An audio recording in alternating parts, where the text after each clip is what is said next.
My son's teacher asked, "Why does your child know a language that was declared extinct by the CIA in 1987?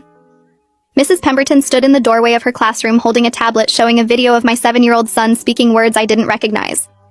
The afternoon sun cut through the windows behind her, making her gray hair look almost white.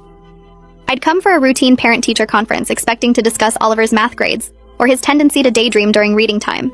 Instead, she was playing me footage of my son speaking fluently in what sounded like a mix of clicks, tonal shifts, and guttural sounds that seemed impossible for a child's mouth to produce. "I don't understand," I said, watching Oliver on the screen. He was sitting at his desk during free time, whispering to himself while drawing. The sounds coming from his mouth were deliberate and structured. This wasn't nonsense. This was language. Mrs. Pemberton's hand was shaking slightly as she held the tablet. "I have a doctorate in linguistics. I spent 6 years studying endangered languages before I became a teacher. What your son is speaking is Koresh.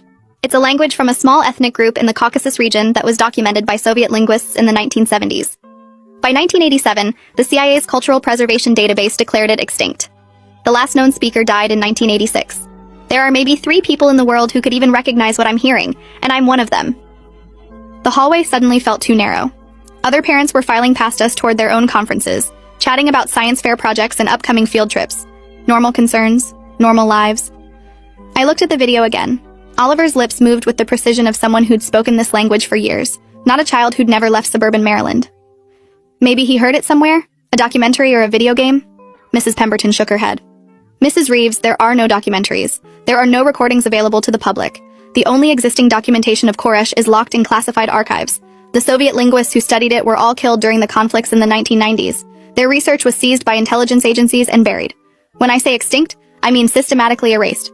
The people who spoke it were ethnically cleansed. The villages were burned. The CIA declared it extinct not because the last speaker died naturally, but because they wanted the world to forget it ever existed." I felt my purse slip from my shoulder and caught it reflexively. Why would the CIA want to erase a language? She glanced down the hallway before answering, her voice dropping to barely above a whisper. "Because the Koresh people witnessed something during the Soviet collapse that powerful interests didn't want documented. Their oral histories contained information about weapons programs, mass graves, and war crimes that would have implicated both US and Russian officials. Erasing the language meant erasing the testimony. No speakers, no witnesses, no accountability.